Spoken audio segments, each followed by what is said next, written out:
Praise the lord. దేవునికి మహిమ కలుగునుగాక. నజరేయుడగు యేసు క్రీస్తు నామములో మీ అందరికీ నా శుభములు ఆశీర్వాదములు తెలియజేస్తున్నాను. 2వ కీర్తనలో నుంచి 2వ భాగముగా ఈరోజు వాక్య ధ్యానము చేద్దాము. మొదటిగా 2వ కీర్తనను ఉన్న 12 వచనాలను చదువుకొని వాక్య ధ్యానములోనికి ప్రార్థనాపూర్వకంగా మనం ప్రవేశిద్దాం. 2వ కీర్తన మొదటి వచనము నుండి 12 వచనాలు. అన్యజనులు ఎలా గల్లత్తు చేయుచున్నారు, జనములు ఎలా వ్యర్థమైన దానిని తలంచుచున్నవి. మనము వారి కట్లు తెంపుదము రండి, వారి పాశములను మన యొద్ద నుండి పారవేయుదము రండి అని చెప్పుకొనుచు భూరాజులు యెహోవాను ఆయన అభిషక్తుని విరోధముగా నిలవబడుచున్నారు. ఏలికలు ఏకీభవించి ఆలోచన చేయుచున్నారు. ఆకాశమందు ఆసీనుడగు వాడు నవ్వుచున్నాడు. ప్రభువు వారిని చూచి అపహాసించుచున్నాడు. ఆయన ఉగ్రుడై వారితో పలుకును, ప్రచండ కోపము చేత వారిని తల్లడింపజేయును. నేను నా పరిశుద్ధ పర్వతమైన సియోను మీద నా రాజును ఆసీనుడుగా చేసి ఉన్నాను. కట్టడను నేను వివరించెదను. యెహోవా నాకు ఇలాగూ సెలవిచ్చెను, నీవు నా కుమారుడవు, నేడు నిన్ను కనియున్నాను. నన్ను అడుగుము, జనములను నీకు స్వాస్థ్యముగాను భూమిని దిగంతముల వరకు సొత్తుగాను ఇచ్చేదను. ఇనప దండములతో నీవు వారిని నలగగొట్టెదవు. కొండను పగలగొట్టినట్లు వారిని ముక్క చెక్కలుగా పగలగొట్టెదవు. కాబట్టి రాజులారా వివేకులయుండుడి, భూపతులారా బోధనందుడి, భయభక్తులు కలిగి యెహోవాను సేవించుడు. గడగడ వణుకుచు సంతోషించుడి, ఆయన కోపము త్వరగా రగులుకొనును. కుమారుని ముద్దు పెట్టుకొనుడి, లేని ఎడల ఆయన కోపించును. అప్పుడు మీరు త్రోవ తప్పి నశించెదరు. ఆయనను ఆశ్రయించు వారందరూ ధన్యులు. ప్రార్థన చేసుకుందాము. ప్రేమగల మా తండ్రి, నమ్మకమైన నా ప్రియ దేవ, సర్వాధికారి, శక్తిమంతుడు అయిన మా ప్రభువా, పరిశుద్ధాత్మ దైవమానికే స్తోత్రాలు. ఇదిగో కొద్ది సమయము నీ వాక్యమును నీ సేవకుడు వివరిస్తూ ఉండగా నీ కృప చూపి ఈ వాక్య ధ్యానములోనికి నన్ను నడిపించండి. నాయన పరిశుద్ధాత్మ సహాయము చేత మీ మాటను పలకటానికి కృప చూపించమని యేసు నామమున ప్రార్థిస్తున్నాము తండ్రి, ఆమేన్. ప్రభునందు ప్రియులారా, ఈ 2వ కీర్తన మొదటి భాగములో మనము ఒక ప్రాముఖ్యమైన విషయాన్ని మనం ధ్యానం చేశాం. 2 కాలాలలో 2 లోకాలలో నెరవేర్చబడిన ఈ 2వ కీర్తన ప్రవచనము అని. ఆ 2 కాలాలు ఏమిటో, ఆ 2 లోకాలు ఏమిటో మనం మొదటి భాగములో చెప్పుకున్నాం. 1 పరలోకంలో నెరవేరింది, 2 భూలోకంలో నెరవేరింది. 1 ఈ భూమి సృష్టించక మునుపు అనాది కాలములో నెరవేరింది. 2వది భూమి సృష్టించిన తర్వాత యేసు ప్రభు జన్మించిన తర్వాత నెరవేర్చబడింది అని. ఇప్పుడు ఇదే కీర్తనలో నుంచి 12వ వచనాన్ని ఆధారం చేసుకొని ఆ వచనాన్ని మనము ధ్యానం చేద్దాము. ప్రభు చిత్తం అయితే 3వ భాగము 4వ భాగము కూడా మనము ధ్యానించబోతూ ఉన్నాము. కనుక ప్రియులారా, మీరు గమనించండి. 12వ వచనాన్ని చూస్తూ ఉంటే, ఆయన కోపము త్వరగా రగులుకొనును, కుమారుని ముద్దు పెట్టుకొనుడి, లేని ఎడల ఆయన కోపించును. అప్పుడు మీరు త్రోవ తప్పి నశించెదరు. ఆయనను ఆశ్రయించు వారందరూ ధన్యులు. ఈ వచనములో మనం ఆలోచన చేస్తే, కుమారుని ముద్దు పెట్టుకొనుడి అంటున్నాడు. కుమారుడు అంటే ఇంకా మనం ప్రత్యేకంగా ధ్యానించనవసరం లేదు. అది యేసుక్రీస్తు ప్రభు అని మనకు తెలుసు. ఎందుకు అంటే యెషయా గ్రంథము 9వ అధ్యాయము 6వ వచనంలో, ఏలయనగా మనకు కుమారుడు పుట్టెను, కుమారుడు అనుగ్రహింపబడెను అని, శిశువు పుట్టెను, కుమారుడు అనుగ్రహింపబడెనని మనకు రాయబడి ఉంది. హెబ్రీ పత్రిక 1వ అధ్యాయము 5వ వచనములో, తన దేవదూతలలో ఎవరికైనా ఎప్పుడైనా నా కుమారులని మీరు చెప్పానా అని తన కుమారుణ్ణి ప్రజెంట్ చేస్తున్నాడు. కనుక కుమారుడు అంటే యేసుక్రీస్తు ప్రభు అని మనకు ఈజీగా అర్థమైపోతుంది. ఇప్పుడు కుమారుని ముద్దు పెట్టుకునుడి అంటున్నాడు. కుమారుని ముద్దు పెట్టుకోవలసిన పరిస్థితి ఎందుకు వచ్చింది? ముద్దు పెట్టుకోమని దేవుడు ఎందుకు చెబుతున్నాడు? తండ్రి అయిన దేవుడు కుమారుని ముద్దు పెట్టుకోమని ఎందుకు మాట్లాడుతున్నాడు అనంటే, అక్కడ ముద్దు పెట్టుకోవడం కాదు, కుమారుని మీద కోపం ఉన్నది ప్రజలకు. గత మొదటి భాగంలో మనం చెప్పుకున్నట్లుగా పరలోకంలో కొంతమంది దేవదూతలకు యేసుక్రీస్తు ప్రభు అంటే కోపం ఉన్నది, పగ ఉన్నది. యేసుక్రీస్తు ప్రభు అంటే నచ్చని స్థితి ఉన్నది. భూమి మీద కూడా యేసు ప్రభు అంటే నచ్చని వారు ఉన్నారు, కోపపడిన వారు ఉన్నారు, యేసుని ఇష్టపడిన వారు ఉన్నారు. కాబట్టే మొదటి వచనంలో అన్యజనులు ఎలా గల్లత్తు చేయుచున్నారు, జనులు ఎలా వ్యర్థమైన దానిని తలంచుచున్నారు అని మాట్లాడుతున్నాడు. కోపముతో భూరాజులు లేస్తున్నారంట తన అభిషక్తునికి విరోధముగా. అంటే జనములలో ఆయనకి వ్యతిరేకత ఉన్నది, ఆయన అంటే కోపం ఉన్నది, ఆయన అంటే ఇష్టం లేని పరిస్థితి ఉన్నది. కాబట్టి ఇప్పుడు దేవుడు ఏమన్నాడంటే, కుమారుని ముద్దు పెట్టుకోండి, లేని ఎడల ఆయన కోపించింది, ఆయన కోపము త్వరగా రవులుకున్నాడు. ఎందుకు ముద్దు పెట్టుకోమన్నాడంటే, ప్రేమించవలసినటువంటి యేసుక్రీస్తు ప్రభువును ద్వేషిస్తూ ఉంటుంటే, ఆరాధించవలసిన యేసుక్రీస్తు ప్రభువును ద్వేషిస్తూ ఉంటుంటే, దూరపరుస్తూ ఉంటుంటే దేవునికి కోపం వచ్చింది. ఆ దేవుడే తన కుమారుణ్ణి ఆరాధించమని చెబుతున్నాడు. తన కుమారుడు ఈ సృష్టి అంతటికీ ఆధారమని, ఆది సంభూతుడని, తనను బట్టే ఈ సృష్టి చేశానని, తన ద్వారా ఈ సృష్టిని చేశానని లేఖనం మనకు చెబుతుంది. చూడండి, ఆ మాట ఒకసారి మనం చదువుకుందాము. బైబిల్ గ్రంథములో నుంచి కొలసీలకు రాసినటువంటి పత్రిక మొదటి అధ్యాయము 15వ వచనం నుండి, ఆయన అదృశ్య దేవుని స్వరూపి అయి సర్వ సృష్టికి ఆది సంభూతుడై ఉన్నారు. ఆయన అంటే యేసు ప్రభు.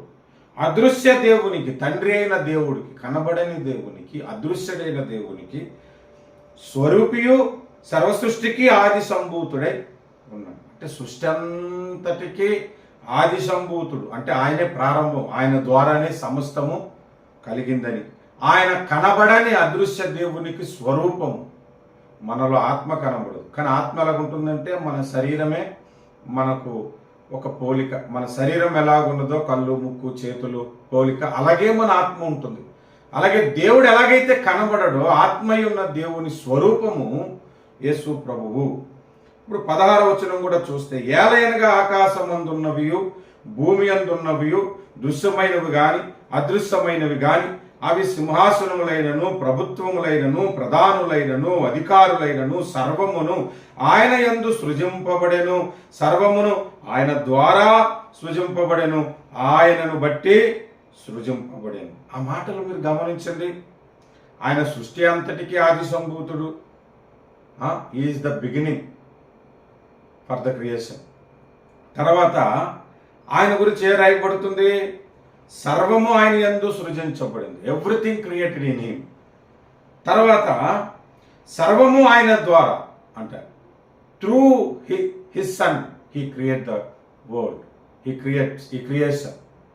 మొత్తము ఆయన ద్వారా, ఆయనను బట్టి సమస్తమును కలుగు చేశాడంట. అధికారులు కానీ, భూరాజులు కానీ, సింహాసనములు కానీ, ప్రభుత్వములు కానీ, ప్రధానులు కానీ అందరూ యేసును బట్టి సృజించబడ్డారు, యేసు ద్వారా సృజింపబడ్డారు. వారందరికీ ఆది సంభూతుడుగా యేసు ప్రభు ఉన్నాడు.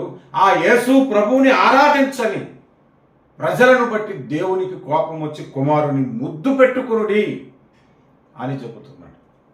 This is the first reason. ఈ 12వ వచనంలో మొదటగా మనం నేర్చుకోవలసింది. ఇక రెండో విషయం చూస్తే, ముద్దు పెట్టుకునుడి అంటే, ముద్దు పెట్టుకొనుట అంటే 4 విషయాలు మనం ఆధ్యాత్మికంగా ధ్యానం చేద్దాం. తర్వాత ఇంకా కంటిన్యూషన్ ఉంది మెసేజ్. 4 ప్రాముఖ్యమైన విషయాలు. ముద్దు పెట్టుకొనుట అంటే మొట్టమొదటిగా ఆయనను ఆశ్రయించుట, ముద్దు పెట్టుకొనుట అని కూడా అర్థం. ఎందుకంటే ఆ వచనం మీరు కంప్లీట్గా చదవండి. 12వ వచనము, కుమారుని ముద్దు పెట్టుకొనుడి, లేని ఎడల ఆయన కోపించెను, అప్పుడు మీరు త్రోవ తప్పి నశించెదరు, ఆయనను ఆశ్రయించే వారందరూ ధన్యులు. కుమారుని ముద్దు పెట్టుకుని లేని ఎడల దేవుని కోపం వస్తుంది. దేవుని కోపం వస్తే అప్పుడు మీరేమవుతారంటే త్రోవ తప్పి నశించిపోతారు. అలా కాకుండా ఆయనను ఆశ్రయించండి అన్నట్టు. అంటే ముద్దు పెట్టుకొనుట అన్న ఆశ్రయించుట అన్న ఒకటే అన్నమాట. ముద్దు పెట్టుకొనుట అంటే ఏమిటంటే ఆయనను ఆశ్రయించుట అని అర్థం. ముద్దు పెట్టుకొనుట అనే 4 విషయాలు చెబుతాను. అందులో మొట్టమొదటిది ఆయనను ఆశ్రయించటమే ఆయనను ముద్దు పెట్టుకొనుట. ఎంతమంది ఆయనను ఆశ్రయించారో వారందరినీ దేవుడు దీవించినట్లుగా బైబిల్ మనకి చెబుతుంది. ఒకసారి మీరు బైబిల్లో నుంచి చూస్తే 91వ కీర్తన 1-2 వచనాలు మీరు చూడండి. 91వ కీర్తన 1-2 వచనాలు. మహోన్నతుని చాటును నివసించువాడే సర్వశక్తిని నీడను విశ్రమించువాడు. ఆయనే నాకు ఆశ్రయము, నా కోట, నేను నమ్ముకొను నా దేవుడని నేను యెహోవాను గూర్చి చెప్పుచున్నాను. ఆయనే నాకు ఆశ్రయము అంట. మనకు ఆయన ఆశ్రయము. ఆయనను ఆశ్రయించుట, ఆయనను ముద్దు పెట్టుకునుట, ఆయన ఆశ్రయించుటలో అనేకమైన శ్రమల నుండి, శోధనల నుండి, ఇబ్బందుల నుండి, బాధల నుండి తప్పింపబడతాము. సురక్షితముగా ఆయన సన్నిధిలో నివసించగలుగుతాము. బైబిల్ గ్రంథంలో ఒక భక్తుడు కనబడుతున్నాడు.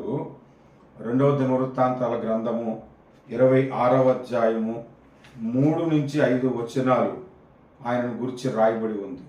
ఆయన ఉజ్జియా అను రాజు.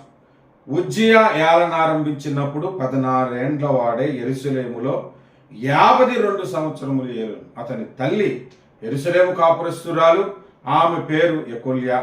అతడు తన తండ్రి అయిన అమజ్యా చర్య ఎంతటి ప్రకారం యెహోవా దృష్టికి యథార్థముగా ప్రవర్తించెను. దేవుని ప్రత్యక్షత విషయమందు తెలివి కలిగిన జకరియా దినములలో అతడు దేవుని ఆశ్రయించెను. అతడు యెహోవాను ఆశ్రయించినంత కాలము దేవుడు అతనిని వర్ధిల్ల చేశాను అంట. వర్ధిల్ల చేశాను. యెహోవాను ఆశ్రయించినంత కాలము దేవుడు అతన్ని వర్ధిల్ల చేశాడంట. యెహోవాను ఆశ్రయిస్తే శ్రమల నుంచి విడుదలని 91వ కీర్తన, బాధల నుంచి, ఇబ్బందుల నుంచి విడుదలని 91వ కీర్తన చెబుతుంది. 2వ దినవృత్తాంతాల గ్రంథం 26వ అధ్యాయం 3, 4, 5 వచనాలలో ఆయనను ఆశ్రయించుతే వర్ధిల్లుతామని బైబిల్ చెబుతుంది. ఆయన ఆశ్రయించుట ముద్దు పెట్టుకొనుట అని అర్థము. కనుక ముద్దు పెట్టుకొనుట అంటే మొట్టమొదటిది మనం నేర్చుకున్నది ఏంటి? ఆశ్రయించుట. రెండవది ముద్దు పెట్టుకొనుట అంటే దేవుని మాటకు ప్రత్యుత్తరం ఇచ్చుట అని అర్థం. ఉదాహరణకు సామెతల గ్రంథము 24, 26 వచనాలు చదువుదాం. సామెతల గ్రంథము 24, 26 వచనమును చదువుదాం. సరి అయిన మాటలతో ప్రత్యుత్తరం ఇచ్చుట పెదవులతో ముద్దు పెట్టుకున్నట్లుండును. ఆ మాటను మీరు ఆలోచన చేయండి. సరి అయిన మాటలతో ప్రత్యుత్తరం ఎప్పుడు ఇస్తాము? అటు నుంచి మనకు ఉత్తరం వచ్చినప్పుడు ప్రత్యుత్తరం ఇస్తాం. అటు నుంచి మనకు ప్రశ్న వచ్చినప్పుడు దానికి సమాధానం చెబుతాం. దానిని ప్రత్యుత్తరము అంటారు. అలాగా సరి అయిన మాటలతో అంటే అడ్డదిడ్డంగా సమాధానం చెబితే మళ్ళీ అది ముద్దు పెట్టుకున్నట్లు కాదు, అసహించుకున్నట్లు అవుతుంది, ఛేదరించుకున్నట్లు అవుతుంది. సరి అయిన మాటలతో ప్రత్యుత్తరం ఇచ్చుట అంటే చక్కటి మాటలతో ప్రత్యుత్తరం ఇవ్వుట, ముద్దు పెట్టుకొనుట. ఇప్పుడు ఈ మాటను యేసు ప్రభు మనకి ఏం చెప్పాడో ఆ మాటలకు మనం విధేయత చూపించటం కూడా ముద్దు పెట్టుకునుటే. యేసు ప్రభు ఏమన్నాడు? నమ్మి బాప్తిస్మం పొందినవాడు రక్షణ పొందును అని అన్నాడు.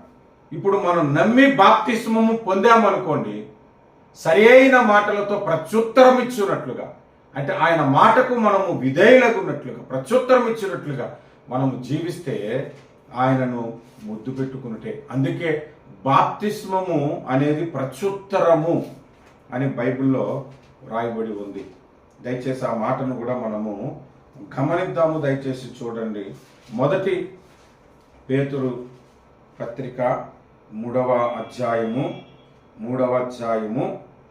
19 నుంచి 21 వరకు మనం చదివితే, దేవుని దీర్ఘశాంతము ఇంకా కనిపెట్టుచుండినప్పుడు పూర్వము నోవాహు దినములలో వాడ సిద్ధపరచుచుండగా అవిధేయులైన వారి యొద్దకు అనగా చెరలో ఉన్న ఆత్మల యొద్దకు ఆయన ఆత్మరూపిగానే వెళ్ళి వారికి ప్రకటించను. ఆ వాడలో కొందరు అనగా 8 మంది నీటి ద్వారా రక్షణ పొందిరి. దానికి సాదృశ్యమైన బాప్తిస్మము ఇప్పుడు మిమ్ములను రక్షించుచున్నది. అదేదనగా శరీర మాలిన్యము తీసివేయట కాదు గాని యేసుక్రీస్తు పునరుద్ధాన మూలముగా దేవుని విషయము నిర్మలమైన మనస్సాక్షినిచ్చు ప్రత్యుత్తరమే అన్నాడు బాప్తిస్మాన్ని. అంటే ప్రభు బాప్తిస్మం పొందమంటే మనం పొందుట ప్రత్యుత్తరం. ప్రభువు ప్రార్థన చేయమంటే తిరిగి ప్రార్థన చేయుట ప్రత్యుత్తరం. ప్రభువు దశమ భాగం ఇవ్వమంటే నీవు దశమ భాగం ఇవ్వుట ప్రత్యుత్తరము. ప్రభువు నా మాటలకు లోబడమంటే లోబడుట ప్రత్యుత్తరము. ప్రభువు సువార్త చెప్పమని ఆజ్ఞాపిస్తే సువార్త ప్రకటించుట ప్రత్యుత్తరము. అంటే ఈ పనులు చేస్తున్న ప్రతిసారి మనం యేసు ప్రభువుని ముద్దు పెట్టుకుంటున్నామని అర్థము. ప్రత్యుత్తరమే ముద్దు పెట్టుకుంటా. సరైన మాటలతో ప్రత్యుత్తరము అంటే ప్రభువు మనకి ఏమి ఆజ్ఞాపించాడో బాప్తిస్మం కానీ, ప్రార్థన కానీ, దశమ భాగములు కానీ, కానుకలు కానీ, దేవుని మందిరానికి వచ్చుట కానీ, సహోదరులను ప్రేమించుట కానీ, ఆయన ఇచ్చిన ప్రతి ఆజ్ఞకు మనము లోబడినప్పుడల్లా ఆయనను ముద్దు పెట్టుకునుట అని అర్థం. సో ఇప్పుడు 2 విషయాలు మనం తెలుసుకున్నాం. ఆయనను ఆశ్రయించుట, ముద్దు పెట్టుకునుట, ఆయన మాటలకు లోబడుట, ముద్దు పెట్టుకునుట. 3వ విషయాన్ని మనం చూద్దాము.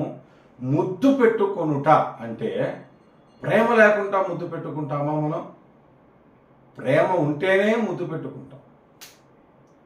అంటే ప్రేమ మనకి ఎప్పుడైతే యేసు ప్రభు మీద ఉంటుందో, యేసు ప్రభుని ఎప్పుడైతే మనం ఎక్కువగా ప్రేమిస్తూ ఉన్నామో ఆయనను ముద్దు పెట్టుకున్నట్లు అర్థం.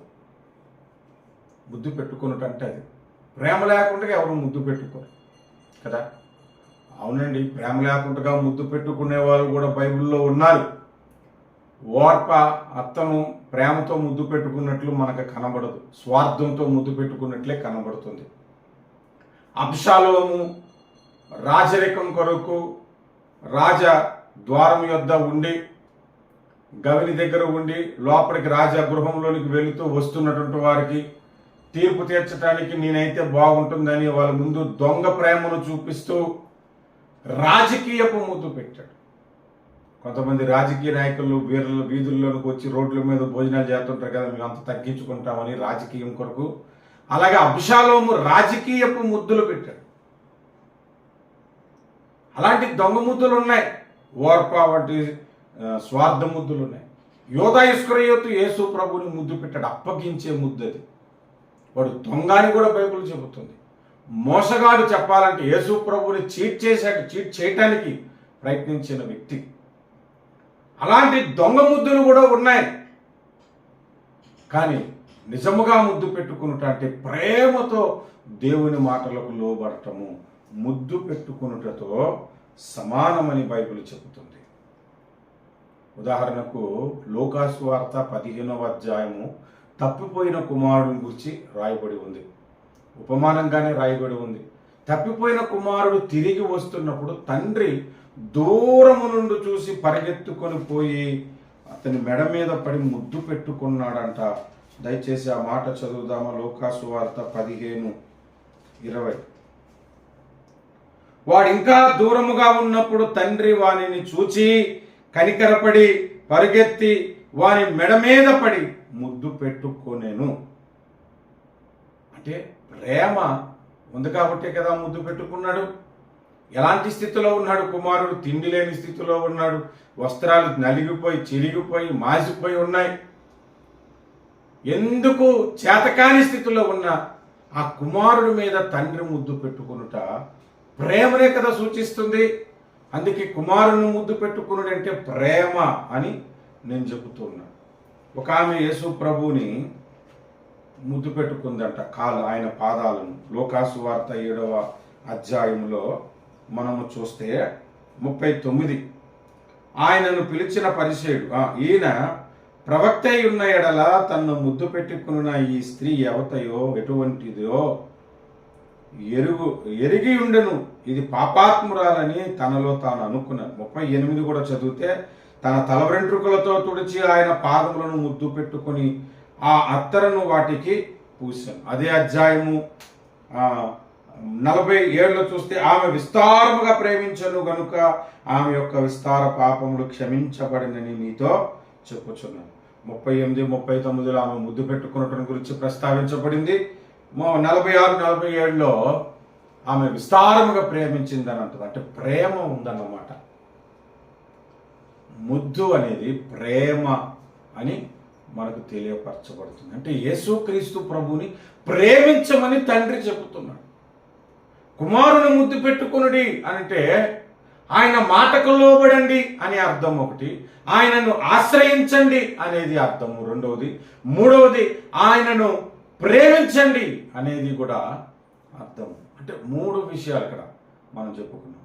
4వ విషయము మనం గమనిద్దాము. 4వ విషయము ముద్దు పెట్టుకొనుట అంటే యేసు ప్రభువుకి దగ్గరగా రావటం. దూరం నుంచే ముద్దు పెట్టుకోలేం కదా, దగ్గరగా వచ్చి, ఎంత దగ్గరగా వస్తే ఆయన ముద్దు పెట్టుకోగలమనంటే శరీరమును దగ్గరైనప్పుడే కదా ముద్దు పెట్టుకోగలం. ఇక్కడ ఎందుకు దగ్గర అనే మాటను వాడుతున్నానంటే, యేసుకు దగ్గరగా జీవించుట, యేసుకు అతి దగ్గరగా ఆయనను హత్తుకునే విధముగా జీవించుట ముద్దు పెట్టుకునుట. ముద్దు పెట్టుకోవటాలంటే యేసు ప్రభువుతో ఎక్కువ సహవాసం ఉండాలి, అతి దగ్గర సన్నిహితంగా చేరుకునే అలవాటు ఉండాలి.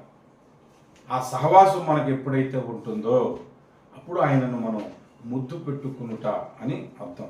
1 కొరింథీ పత్రిక 1వ అధ్యాయము 9వ వచనము, మన ప్రభు అయిన యేసుక్రీస్తును తన కుమారుని సహవాసమునకు మిమ్మును పిలిచిన దేవుడు నమ్మదగినవాడు. తన సహవాసమునకు పిలిచాడంట. 2వ కీర్తన 12వ వచనంలో కుమారుని ముద్దు పెట్టుకునుడి అంటున్నాడు. అంటే సహవాసము ఆయనను ముద్దు పెట్టుకునుట అని అర్థం.